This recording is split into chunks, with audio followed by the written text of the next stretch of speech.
بسم اللہ الرحمن الرحیم۔ اصلاح کیسے کی جائے؟ تحریر فرزانہ خورشید۔ تمام انسان اشرف المخلوق ایک خالق کی تخلیق ہیں، لیکن عقائد، افکار اور مزاج کے لحاظ سے ہر انسان دوسرے سے جدا، منفرد ہے۔ ایک گھر میں رہنے والے ایک والدین کے بچے ایک دوسرے سے الگ ہوتے ہیں، لہٰذا اپنے اپنے نظریے، عقائد اور مزاجوں کے لحاظ سے ان کا طرز عمل، انداز زندگی اور زندگی میں پیش آنے والے معاملات اور حالات کا مختلف ہونا یقینی ہے۔ ہر شخص دوسرے سے جدا، منفرد مزاج رکھتا ہے۔ مزاجوں کے لحاظ سے انسانوں کی کئی قسمیں ہیں، مگر انسانوں کو اپنے نظریے اور مزاج کے مطابق پرکھتا ہے۔ اختلاف کو پسند نہیں کرتا، تضاد سے نفرت کرتا ہے۔ حالانکہ تضادات کائنات کا حصہ ہیں، فطرت کا حسن ہے۔ دن، رات، سورج، چاند، تاریخی روشنی، غم، خوشی، ہار جیت، یہ سب زندگی کے ذائقے، اس کے مختلف رنگ ہیں۔ تضاد سے نفرت نہیں کرنی چاہیے، بلکہ انہیں حوصلہ و ہمت سے برداشت کرنے کا حکم ہے، اور یہی حسن اخلاق ہے۔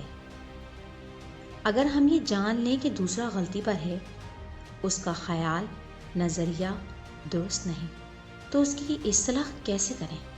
اصلاح کا طریقہ کیا ہے؟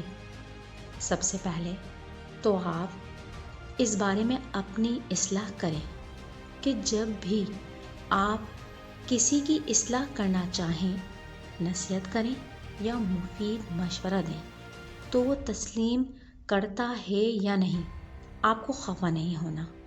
بے شک اصلاح اور تصحیح کی کوشش ایک عظیم فعل ہے، مگر عمل یا نظر انداز کر دینا لوگوں کی اپنی پسند، سوچ اور اپنا نقطۂ نظر ہے۔ اگر وہ متفق نہیں تو پھر بھی اس کے نظریے کا احترام آپ پر واجب ہے۔ کسی پر اپنی مرضی مسلط کرنے کا اختیار آپ کو حاصل نہیں، البتہ نصیحت کرنے کا حکم ہے، وہ بھی درست موقع محاذ پر، بہترین انداز، بہترین الفاظ کے ساتھ۔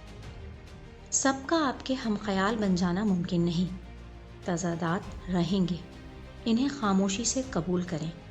آپ کیوں چاہتے ہیں کہ سب آپ کے جیسے بن جائیں؟ جو آپ کہیں وہ فوراً بجا لائیں، اور جس سے روکیں فوری رک جائیں۔ آپ کے تابعدار بنیں، آپ کے مزاج کے مطابق خود کو ڈھال لیں۔ ایسا کبھی نہیں ہوگا۔ ہمارا کام اور ہمیں حکم بھی بس یہی ہے کہ ہم امر بالمعروف اور نہی عن المنکر کرتے رہیں۔ اللہ نے اپنے محبوب آقا کریم صلی اللہ علیہ وآلہ وسلم کو یہی حکم دیا ہے کہ بس آپ نصیحت کرتے جائیں، ان کے لیے غم نہ کھائیں، خود کو ہلکا نہ کریں۔ دلوں میں موجود سختی یا نرمی کی بنا پر اللہ خود ان کی اصلاح فرما دے گا۔ بس آپ دل برداشتہ نہ ہوں، صبر اور دعا کریں۔ ہدایت اللہ ہی دیتا ہے۔ بلا شبہ غلطی مان لینا بڑائی ہے، مگر اگر کوئی آمادہ نہیں ہے تو یہ اس کا اپنا معاملہ ہے۔ آپ جھگڑا نہ کریں، زبردستی نہ کریں۔ ہر شخص کو یہ شکایت ہے کہ وہ صحیح، دوسرا غلط ہے۔ زبردستی دوسروں کو جھکانے سب لگے ہیں۔ دوسروں کو صحیح کرنے کی کوشش میں خود بھی غلط کرنے لگ جاتے ہیں کہ جب تک وہ نہیں مانتا، ہم بھی ہار نہیں مانیں گے، لڑیں گے، مقابلہ کریں گے۔ اور کیوں نہ لڑیں، خاموش کیوں بیٹھیں؟ ہم تو حق پر ہیں۔ درستگی کی کوشش ضرور کریں، مگر نصیحت قبول نہ کرنے پر اپنے مزاج کو خراب نہ کریں۔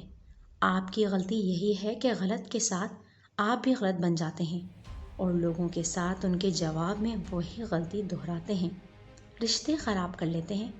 برائی کبھی برائی سے نہیں مٹتی، اچھائیوں سے مٹی ہے۔ نرم رویے ہی بری عادتوں کو ختم کر دیتے ہیں۔